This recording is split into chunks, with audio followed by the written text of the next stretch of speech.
சோத்திரம். இந்த காலங்களிலே தேவனுடைய ஆலயத்திலே உங்களை பார்ப்பது மிக சந்தோஷம். கர்த்தர் ஆசீர்வதிப்பாராக. காலங்களிலே தேவனுடைய ஆலயத்திலே புதுசாக வந்திருக்கிறவங்களை இயேசுவின் நாமத்தில் வாழ்த்தி வரவேற்கின்ற தேவன் உங்களை எல்லா விதத்திலையும் ஆசீர்வதித்து வழி நடத்துவாராக. நாம் ஒரு குறிப்பிட்ட ஒரு செய்தியை நான் உங்கள் மத்தியிலே நான் எடுத்து பேசிக்கொண்டு வருகிறேன். நம்முடைய வாக்குத்தத்தம் அசைக்கப்படுவதில்லை என்ற வார்த்தை, நான் ஒரு நாள் ஒரு காலமும் அசைக்கப்படுவதில்லை என்ற வார்த்தையின் அடிப்படையில் சங்கீதம் 30:6 என்ற அடிப்படையில் தேவனுடைய வார்த்தை மத்தியிலே நான் சொல்லிக் கொண்டு வருகிறேன். அதில் தரிசனம் விஷனை பற்றி பேசுகிறேன். தரிசனத்தை பற்றி ஒரு 3 வாரம் பேசிக்கிட்டு வந்திருக்கேன். தரிசனத்தை பற்றி. இந்த தரிசனம் நமக்கு எல்லாருக்கும் ரொம்ப ரொம்ப அவசியமாக இருக்கு, தேவையானது ஒன்றாக இருக்கிறது என்பதை நான் விளங்கிக் கொள்ளுகிறோம். ஒரு வசனத்தை வாசித்துட்டு பிற்பாடு உங்களுக்கு நான் 4 காரியங்கள் மத்தியில் பேசி வந்தேன். 4 காரியங்களை பேசினேன். ஒன்று, தரிசனம் என்ன செய்யும்? ஒன்று, நம்மை முன்னோக்கி போக வைக்கும். விஷன் நம்மளை முன்னோக்கி போக வைக்கும்னு சொன்னேன். 2வது, தரிசனம் உள்ளவர்கள் தேவையில்லாத காரியத்தில் அவர்கள் தலையிட மாட்டார்கள் அப்படின்னு சொன்னேன்.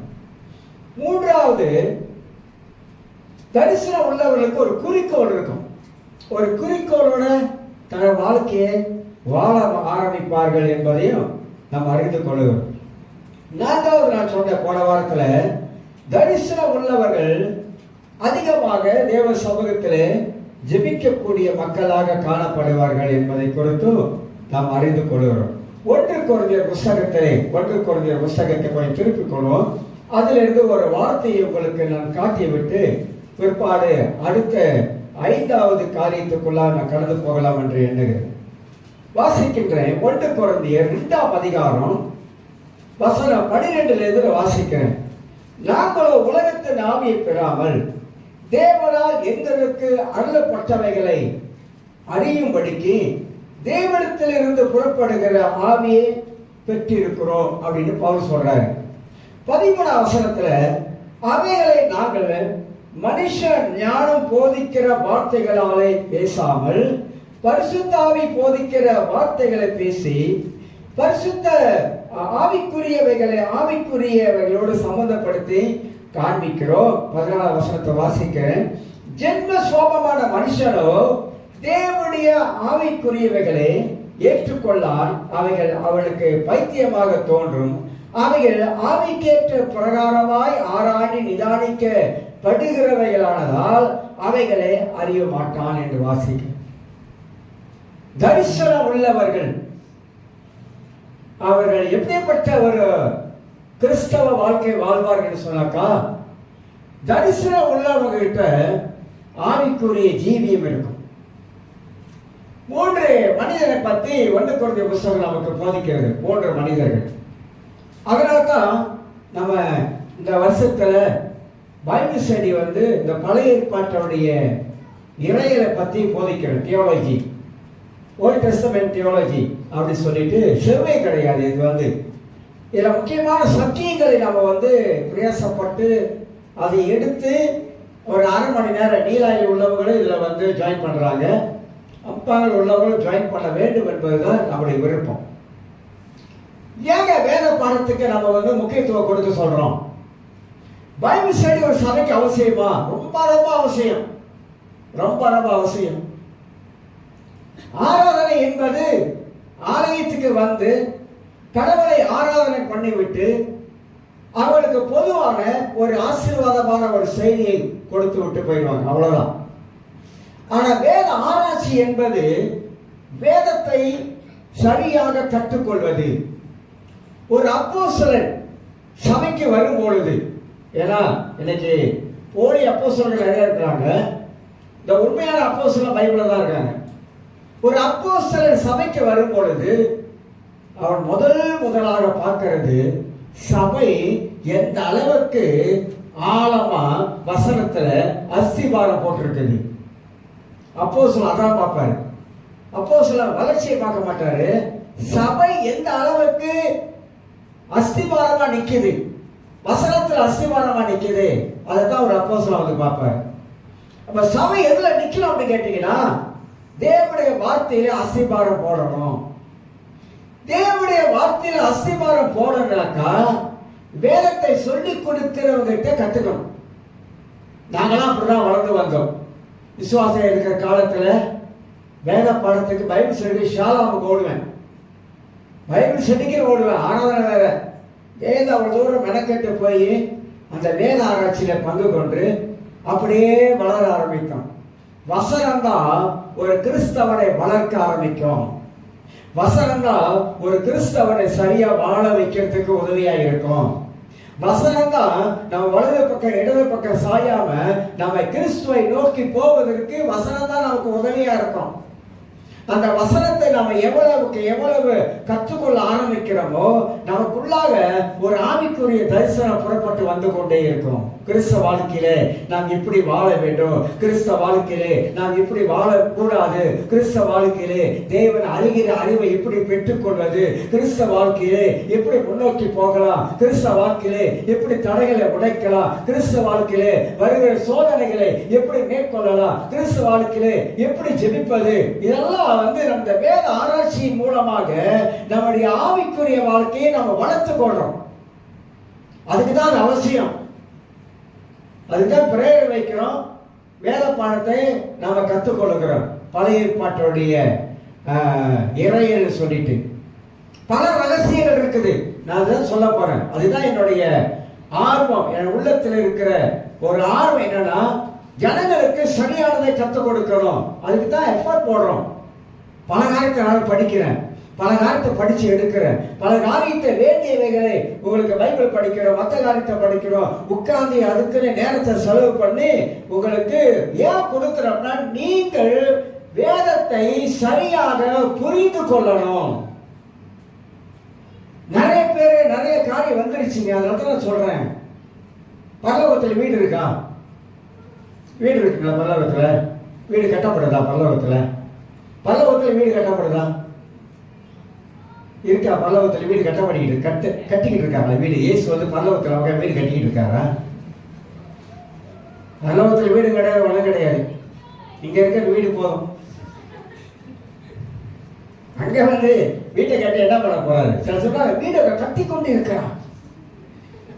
நீ பூமியில இப்படி வாழுகிறாய், அதை பொறுத்து உனக்கு சின்ன வீடா பெரிய வீடா? 2 வீடு வேணாம். சின்ன வீடு வேணாம், பெரிய வீடு வேணாம், ஒரு வீடு வேணாம். சொல்றேன், ஒரு இதுக்கு சொல்றேன். அப்ப நம்ம வேதத்தை பழைய ஏற்பாட்டு முறையிலே நம்ம வேதத்தை நாம் கற்றுக்கொள்ளும் போது நம்முடைய ஆன்மீக வாழ்க்கை ஸ்ட்ராங்கா நிற்கும், பலமா நிற்கும், வேதத்துல நிற்கும், வேத சத்தியத்தில் நிற்க ஆரம்பிக்கும். எங்கே சாய மாட்டோம், இதுதான் சத்தியம் அப்படின்னு சொல்லி நம்ம அதிலே பிடித்துக் கொள்வோம். நமக்குள்ளாக இந்த சத்தியம் ஒரு வெளிச்சத்தை உண்டாக்கி கொண்டே இருக்கும். நல்லா அறிந்து கொள்ளுங்க, சத்தியம் தான் ஒரு வெளிச்சத்தை நமக்குள்ளாக உண்டாக்கி கொண்டே இருக்கும். அந்த வெளிச்சம் நமக்குள்ளாக சரியான வழியை காட்டிக்கொண்டே இருக்கும். அந்த சரியான வழி நமக்கு சரியான சிந்தனையை போதிக்க ஆரம்பிக்கும். அந்த சரியான சிந்தனை நமக்கு தெய்வீக தரிசனங்களை கொடுத்து கொண்டே இருக்கும். இது ரொம்ப முக்கியமானது. நான் சொல்ற காரியங்கள் நான் ஏதோ ஒன்றை எடுத்துக்கிட்டு வந்து நான் பேசுறது கிடையாது. நான் அதுக்கு நேரம் எடுத்து அதிகமாக ஜெபம் பண்றேன். பிரசங்கத்துக்கு அதிகமாக ஜெபம் பண்ணி தான் பிரசங்கத்தை எடுக்கிறது, அதிகமாக யோசிக்கிறது, அதிகமாக சிந்திக்கிறது. சபைக்கு வருகிற மக்கள் ஆசீர்வதிக்கப்படணும், வசனத்தில் ஆசீர்வதிக்கப்படணும், வாழ்க்கையில் ஆன்மீக வாழ்க்கையில் ஆசீர்வதிக்கப்பட வேண்டும் என்பதற்காக. அதனால இந்த 1 கொரிந்தியர் புத்தகத்துல 3 விதமான மனிதர்கள் கொடுத்து பார்க்கிறோம். அதனால பைபிள் ஸ்டடிக்கு வாங்க. இல்லைங்க நான் பேசுறேங்க, நீங்க உட்கார்ந்துக்கிட்டு அதையும் உங்க முகத்தை கூட நான் பார்க்கறது இல்லை. ஏன்னா உங்க முகத்தெல்லாம் நீங்க சாத்திடுறீங்க. என்ன பண்றீங்க எது பண்றீங்க தெரியாது. நான் என்னைக்காவது கேட்டிருக்கேனா? ஒன்றும் கேட்கறது இல்லை. ஏன் கேட்க மாட்டேன் அப்படின்னா, நீங்க எல்லாம் வளர்ந்தவர்கள், நிச்சயமா அங்கதான் இருப்பீங்க. அந்த அந்த நாற்காலியில உட்கார்ந்து அப்படியே கை கட்டிக்கிட்டு அதை கேட்கறதுல என்ன வந்துட போகுது? சொல்லுங்க பார்க்கலாம். கொஞ்ச நேரம் உட்காருங்க, நான் என்ன சொல்ல வரேன்னு பாருங்க. அப்ப பழைய ஏற்பாட்டை ரொம்ப அழகா புரிஞ்சுக்கொள்ள முடியும், அழகா புரிஞ்சுக்கொள்ள முடியும். தேவன் யாரா இருக்கிறார், தேவன் எப்படி செயல்படுகிறார், ஆண்டவர் மனித மத்தியில் எப்படி வாசம் பண்ணுகிறார், கடவுளுடைய திட்டங்களை எப்படி அப்படியே கொண்டு வராரு. ரொம்ப அற்புதமான சத்தியம் இருக்குங்க, உள்ளுங்க அருமையான சத்தியம் இருக்குது. அதனால கடவுளுடைய சத்தியத்துல தான் இந்த தேவ தரிசனத்துக்குள்ளாக நாம் நுழைய முடியும். இதுல 3 விதமான மனிதனை குறித்து உங்களுக்கு நான் சொல்ல பிரயாசப்படுகிறேன். மனுஷனுடைய ஆவியை என்று மனுஷர்கள் எவன் மனுஷன குறைகளை அறிவான், அப்படி போல அப்படி என்ன சொல்றாருன்னா, எனக்குள்ளாக ஒரு மனித ஆவி இருக்கு, அதனால தான் நான் வாழ்றேன், உயிரா இருக்கிறேன். அப்படிதான் இல்லை, இந்த மனுஷனுக்குள்ள ஆவி, நமக்குள்ள இருக்கிற மனித ஆவி நம்மளை பத்தி நமக்கு தெரியுமா தெரியாதா? நம்மளை பத்தி நமக்கு தெரியலனாக்கா வேற மாதிரி நம்ம யோசிக்கணும். எனக்குள்ள இருக்கிற மனித ஆவி, மனித ஆவினா எனக்கு உள்ள இருக்கிற அந்த உயிர், அந்த ஜீவன், எனக்கு உள்ளவைகளை எல்லாம் நான் என்ன செய்யறேன், என்ன யோசிக்கிறேன், என்ன சிந்திக்கிறேன், எங்க போறேன், எல்லாமே எனக்கு தெரியும். எனக்கு தெரியாதுன்னு யாரும் சொல்ல முடியாது. அது போல அழகா சொல்றாரு பவுல், அது போல அப்படின்றாரு. அது போல எவன் மனுஷனுக்குள்ள அறிவா, அப்படி போல தேவனுடைய ஆவியை என்று ஒருவனும் தேவனுக்குரியவைகளை அறிய மாட்டான். அழகா பிரிச்சு சொல்றாரு. அது போல உங்களுக்குள்ளாகவும் எனக்குள்ளாகவும் பரிசுத்த ஆவியானவர் நமக்குள்ள இருக்கிறாரு. ஏன் பரிசுத்த ஆவியானவர் நமக்குள்ள இருக்கிறார்னா, அவர் தான் வேதத்தை எழுதி கொடுத்தவர். தேவ ஆவியினாலே வேதம் ஏவப்பட்டு எழுதப்பட்டது.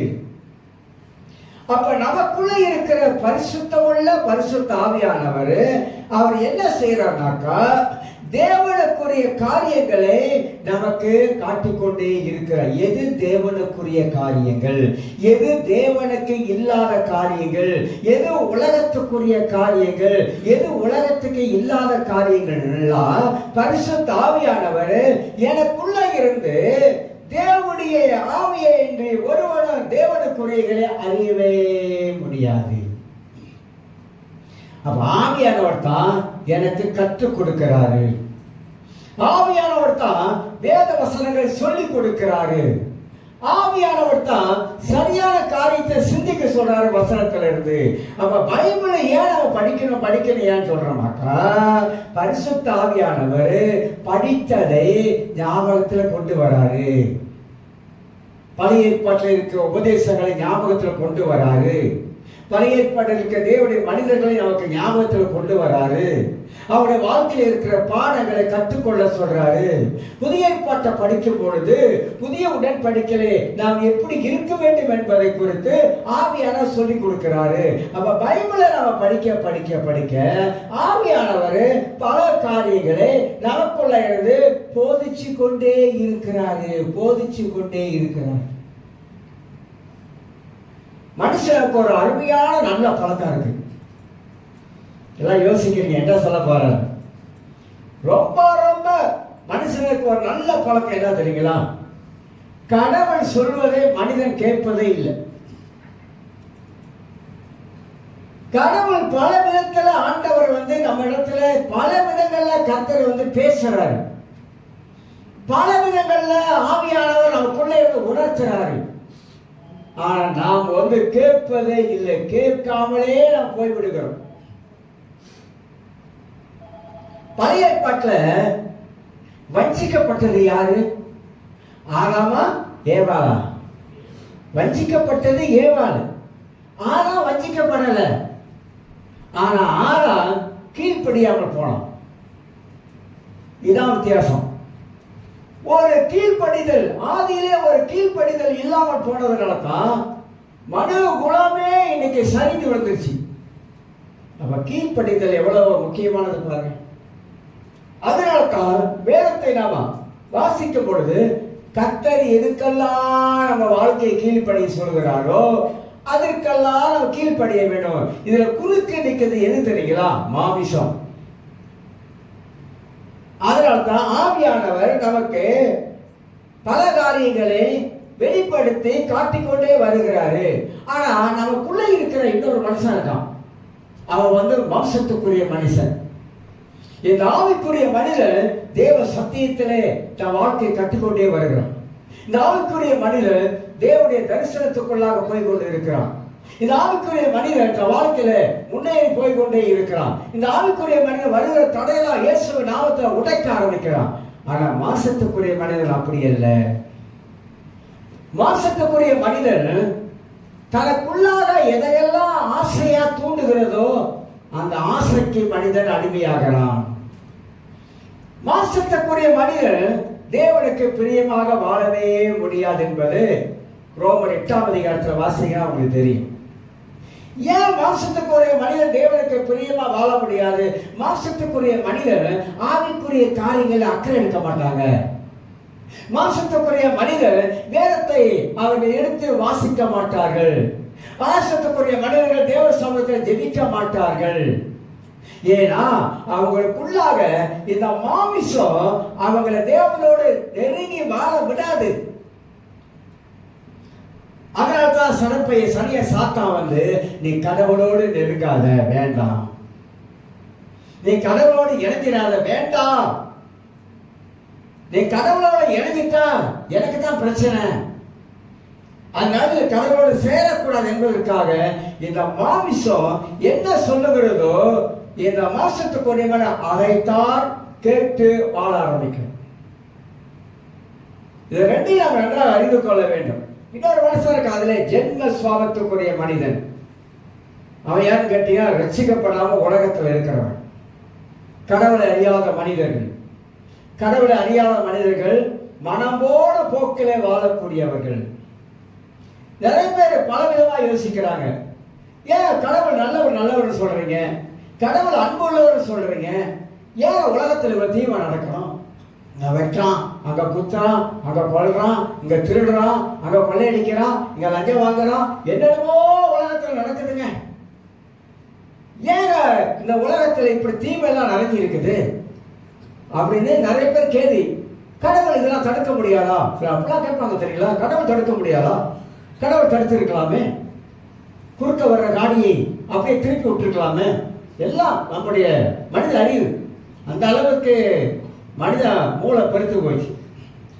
உலகத்தை ஆண்டவர் அருமையா படைச்சாரு, ஆசீர்வாதமா படைச்சாரு. கெடுத்தது யாரு? கெடுத்தது யாரு? நான் சொல்றேன், சாத்தான் இருந்தான் வந்தான். ஆனா இந்த உலகத்தை அதிகமா கெடுக்கிறது மனிதன் தான்.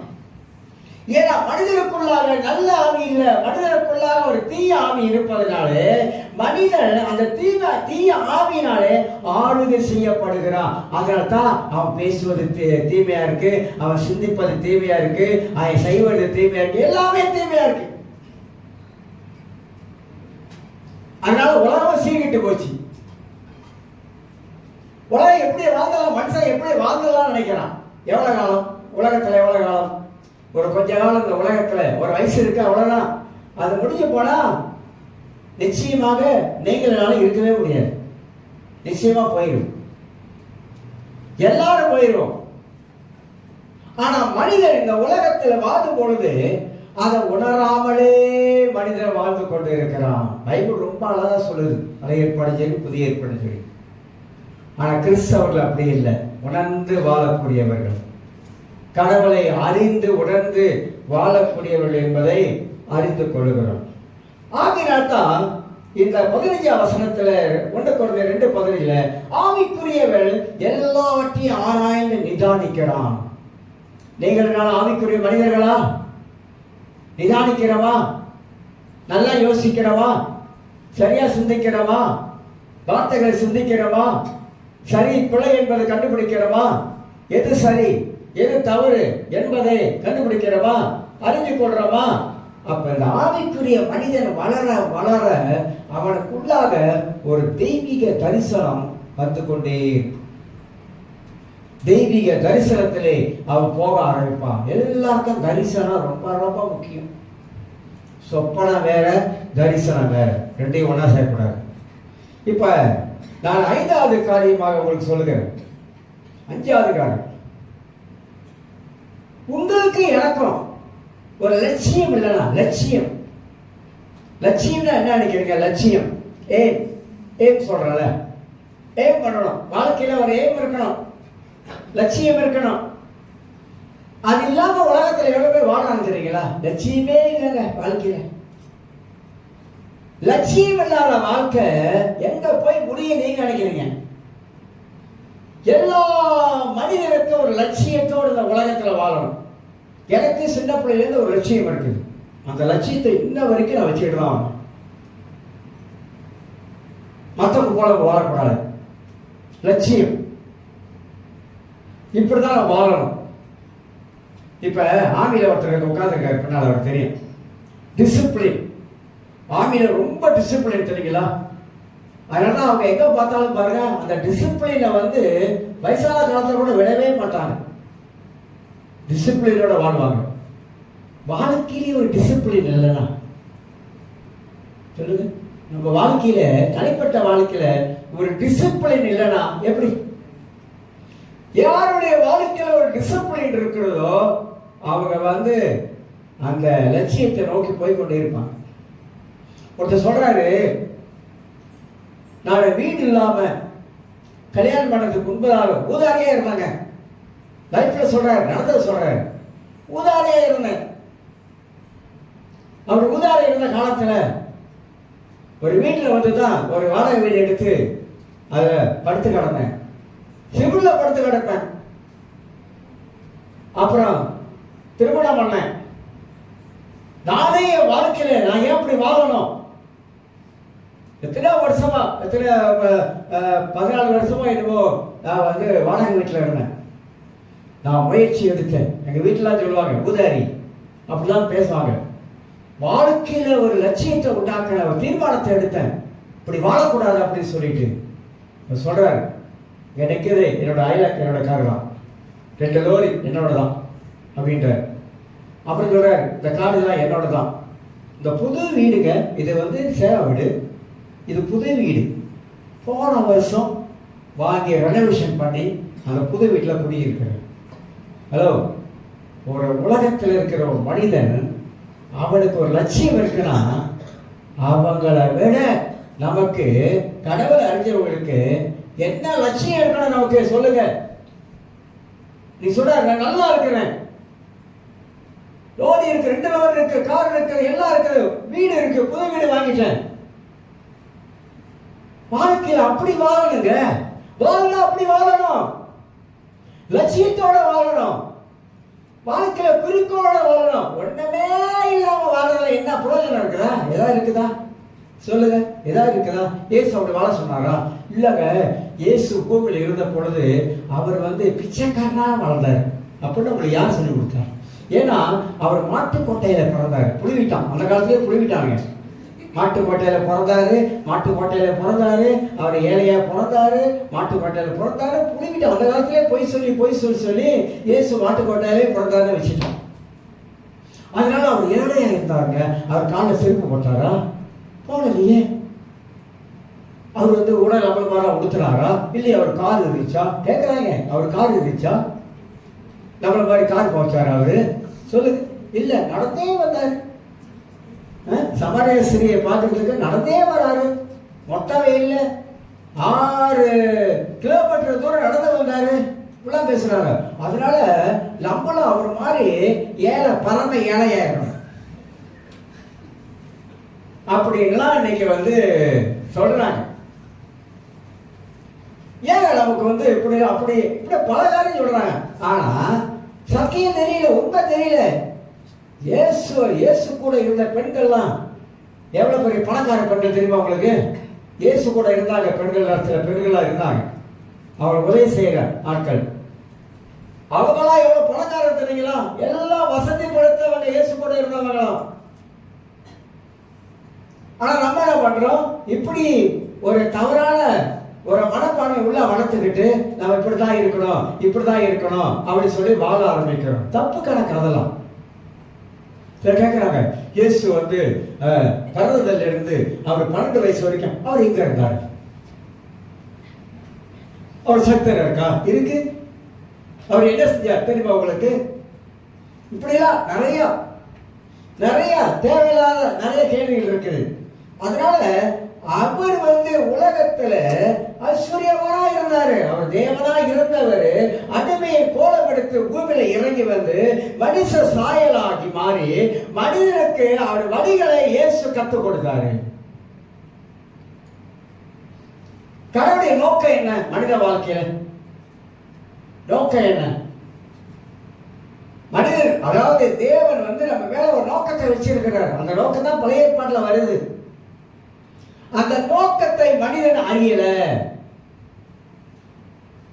அந்த நோக்கம் பைபிள்ல எழுதப்பட்டிருக்கு. மல்கியா 2ஆம் அதிகாரத்துல 15ஆம் வசனத்தை வாசிச்சாக்கா ஆண்டு சொல்ற, மனிதனை உண்டாக்கின நோக்கம் அவன் ஒரு பக்தி உள்ள ஒரு சந்ததியை கொண்டு வரணும். அதான் மனிதனுடைய ஆண்டவருடைய பிரதானமான நோக்கம்.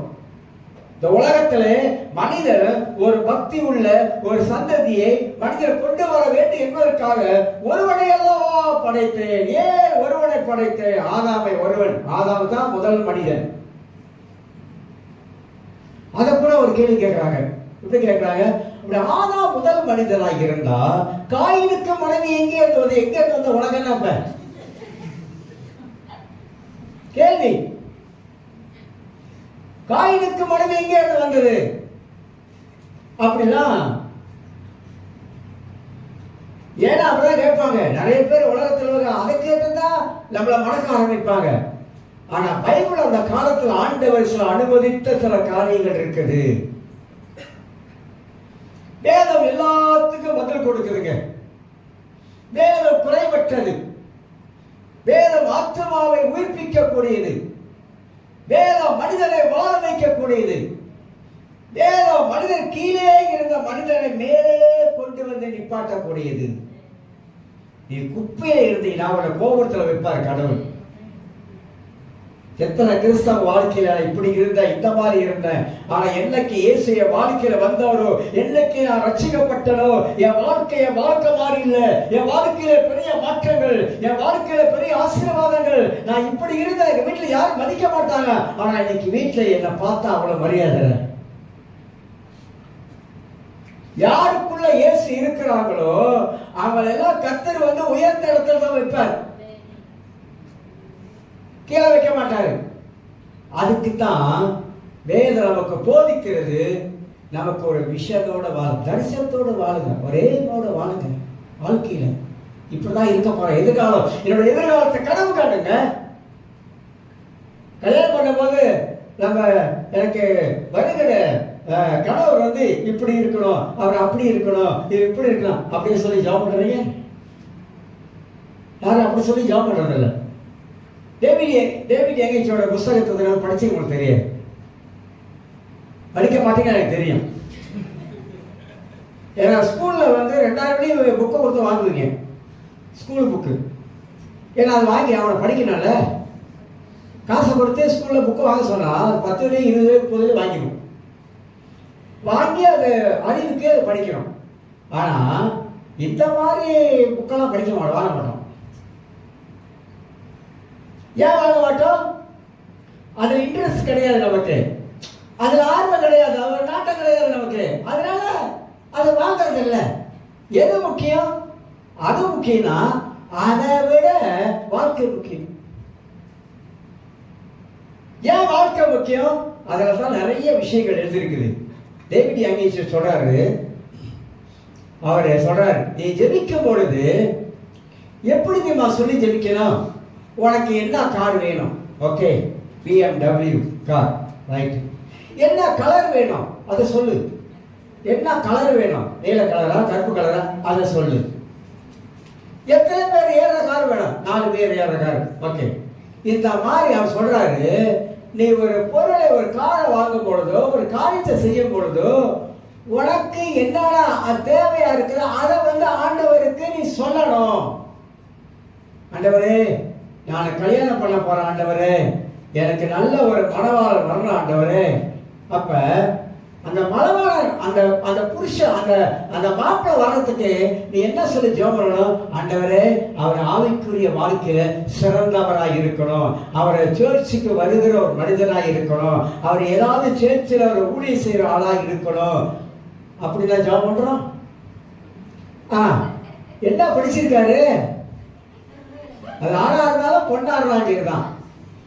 ஆண் வந்து பொண்ணை கேட்பாரு, கல்யாணம் பண்ணதுக்கு என்ன படிச்சிருக்கு பொண்ணு? படிப்பு இல்லையா?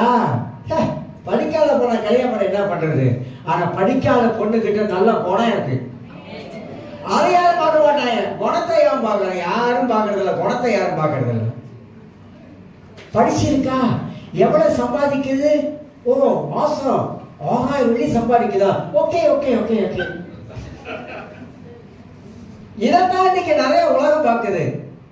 படிப்பை பார்க்குது, பணத்தை பார்க்குது, அந்தஸ்தை பார்க்குது, உயர்வை பார்க்குது. அவன் சேர்ச்சிக்கு போறானா அதை பார்க்காது. ஆவிக்குரிய வாழ்க்கையில நல்லா இருக்கிறாங்களா அதை பார்க்காது. சேர்ச்சி ஈடுபாடு இருக்குதா அது பார்க்காது. அதெல்லாம் பரவாயில்ல. ஆனா கர்த்தர் எதை விரும்புறாரு தெரியுங்களா? இதுவும் வேணும் அதுவும் வேணும். ரெண்டு சமமா இருக்கணும். ஒன்னுல கீழே ஆகிட்டு ஒன்னுல மேல இருக்க முடியாது. படிப்பும் அவசியம், ஆவிக்குரிய வாழ்க்கையும் அவசியம். ரெண்டு அவசியம். இன்னைக்கு ரொம்ப பேர் அது புரிய மாட்டுது, விலக மாட்டுது. அதனால சொல்றேன் அதுக்கு மேல தாண்டி போக முடியல. பாருங்க, நான் எதுக்கு சொல்றேன்னாக்கா, வாழ்க்கையில ஒரு லட்சியவாதியா மாறுங்க. லட்சியவாதியா மாறுங்க. உங்க வாழ்க்கை உங்க கையில. ஒருத்தர் சொல்றான், தம்பி உன்னால முடியும் தம்பி அப்படின்றான். உன்னால முடியும், நீதான் முடியாதுன்ற. இல்ல பாஸ்டர், என்னால முடியாது பாஸ்டர் அப்படின்னு சொல்லாத. உன்னால முடியும். யார் உனக்கு முடியாதுன்னு யார் சொன்னா? உன்னால முடியாதுன்னு யாரும் சொல்றான்? இல்ல, எனக்கு இதை தாண்டி அடுத்த ஒரு கட்டத்துக்கு போக முடியாது அப்ப நீ சொல்லிக்கிற, உன் மனது சொல்லுது. ஆனா உனக்கு ஒரு எய்ம் இருந்துச்சுனாக்கா, ஒரு லட்சியம் இருந்துச்சுன்னா அதை தாண்டி போயிடுவேன். 2 நாய் கதை சொல்றேன். கதை சொன்னாதான் எல்லாருக்கும் பிடிக்குது. 2 நாய் அப்படியே வந்துகிட்டே இருந்துச்சான். முன்னுக்கு 2 நாய் வந்துச்சான். ஒரு நாய் இன்னொரு நாயை திறத்துதான். பயங்கரமா திறத்துதான். அது ஓடுதான். ஒரு நாய் ஓடுதான் பயங்கரமா ஓடுதான். முன்னுக்கு பெரிய ஒரு அல்லூர், லொங்காங்கிறது பெரிய அல்லூர், தாண்ட முடியாது, பெருசு. இந்த ஓடுற நாய் என்ன பண்ணிச்சான், தெரிஞ்சிச்சதுக்கு இதை தாண்ட முடியாது நம்மளால சொல்லி திரும்பிச்சான். பாருங்க, அப்படி யூட்டனுக்கு திரும்ப கையோட இறங்கிட்டே வச்சல, அது ஓடிச்சான்.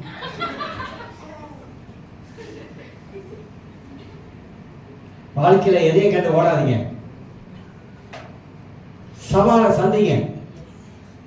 எல்லாருக்கும் சேலஞ்ச் இருக்குது வாழ்க்கையில.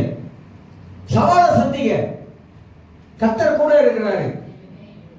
எதை நோக்குங்க? நீச்சல் அடிங்க. நீச்சல் அடிச்சு முன்னுக்கு போக. மீன் என்னைக்காவது ஓட தண்ணியில ரிவர்ஸ் கேஸ் போட்டு பின்னாலேயே வந்திருக்கா? என்னைக்காவது வந்திருக்கா? நல்லா மீனை கவனிச்சு பாருங்க. வரவே வராது, பின்னால வராது மீன். அது முன்னுக்கு அடிச்சு அப்படியே நீந்திக்கிட்டு அப்படியே முன்னுக்கு. வாழ்க்கையும் அதே மாதிரி தான். வாழ்க்கையில போராட்டம் இருக்கலாம், சோதனை இருக்கலாம், பிரச்சனை இருக்கலாம். ஆனா உனக்குள்ள இருக்க ஒரு லட்சியம் இருக்குது. அந்த லட்சியத்தை மட்டும் விட்டுறாது. உனக்குள்ள ஒரு தரிசனம் வச்சிருக்கா, அதை மட்டும் விட்டுறாத. நானும் அப்படி வாழ்ந்த ஆளு. இன்னைக்கு சொல்றேன், லட்சியம் ஒரு மனசுக்குள்ளாக ஆடி வருவார் பிடிச்சிருக்கணும். அப்பதான் நீங்களும் அந்த தரிசனத்துல என்ன தடைகள் வந்தாலும் என்ன காரியம் வந்தாலும் அந்த லட்சியம் இருக்கிறதுனால, அந்த தரிசனம் இருக்கிறதுனால நம்மள அதை முன்னோக்கி போய்கொண்டே இருக்கும். முன்னோக்கி போய்கொண்டே இருக்கும். பிசினஸும் சரி, வியாபாரம் சரி, எதா இருந்தாலும் சரிதான், என்ன காரியமா இருந்தாலும் சரிதான். இல்ல முடியும்னு சொல்ற ஒரு மனப்பாடம் வந்துருச்சுன்னா நம்மளால நிச்சயமா முடியுங்க. உங்களால முடியுங்க. முடியாத காரியம் ஒன்றுமே இல்லைங்க. நீங்க எப்போ சொல்லுங்க, ஆண்டவரே என்னால முடியும், ஆண்டவரே என்னால முன்னுக்கு போக முடியும், ஆண்டவரே என்னால தலையில உடைக்க முடியும், ஆண்டவரே சோதனைகளை என்னால் மேற்கொள்ள முடியும், ஆண்டவரே நான் நல்லா இருப்பேன், ஆண்டவரே நான் வாழ்ந்து இருப்பேன், ஆண்டவரே நான் ஆசீர்வாதமா இருப்பேன், ஆண்டவரே. இப்படி சொல்லிக்கிட்டே பாருங்க, நீங்க சொன்னது நடக்கும்.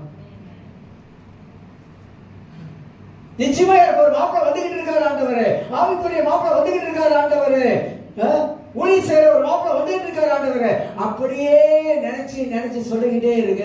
அதே மாதிரி வந்து கண்ணுக்கு முன்னாடி நிற்பாரு. உண்மையை சொல்றேன், நான் உண்மையை சொல்றேன், நீங்க செஞ்சு பாருங்க. அப்புறம் வந்து சொல்லுவீங்க ஆமா. ஏன்னா உங்க வாயில வர வார்த்தையெல்லாம் அற்புதமான வார்த்தைகள். உங்க வாயில வர வார்த்தையெல்லாம் நீங்க முன்னோக்கி போகக்கூடிய வார்த்தைகள். நீங்க வாயில வரக்கூடிய வார்த்தையெல்லாம் நீங்கள் இப்படிதான் இருக்க போறீர்கள் என்பதை உங்க மனசுக்குள்ளாக ஆழமா பரிசு வைச்ச வார்த்தைகள். அதுதான் பேசும்போது நீங்க சொல்றீங்க, பேசும்போது நீங்க சொல்றீங்க. அப்ப அஞ்சாவது தரிசனம் என்ன செய்யுது?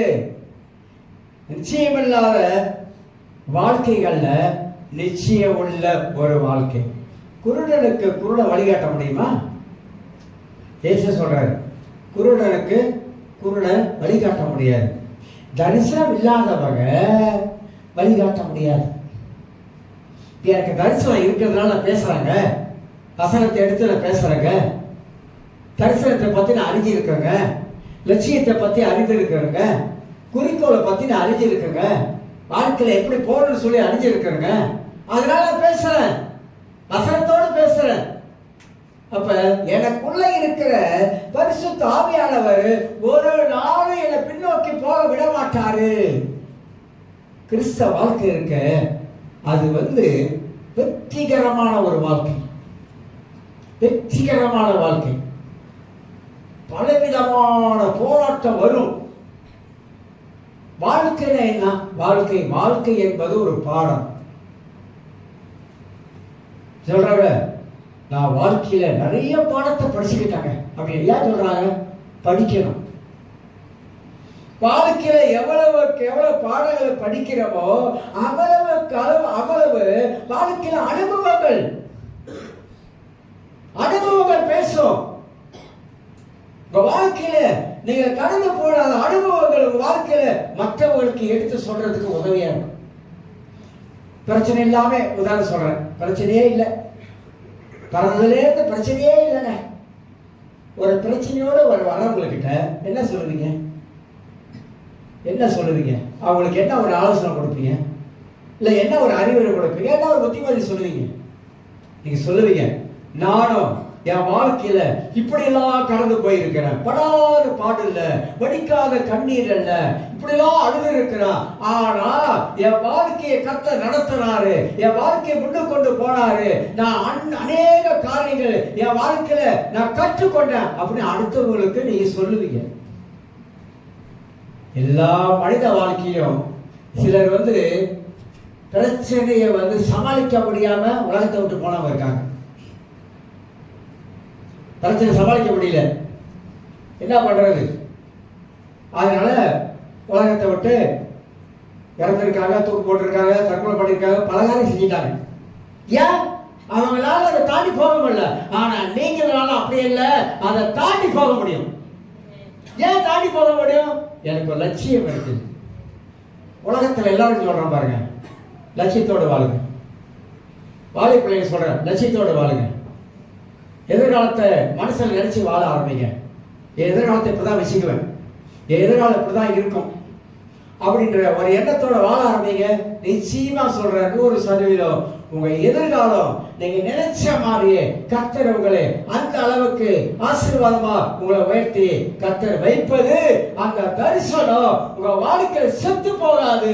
அந்த தரிசனம் உங்க வாழ்க்கையில அனுமூட்டி கொண்டே இருக்கும். அந்த தரிசனம் உங்க வாழ்க்கையை முன்னோக்கி போவதற்கு அந்த தரிசனமே பேர் உதவியா இருக்கும்.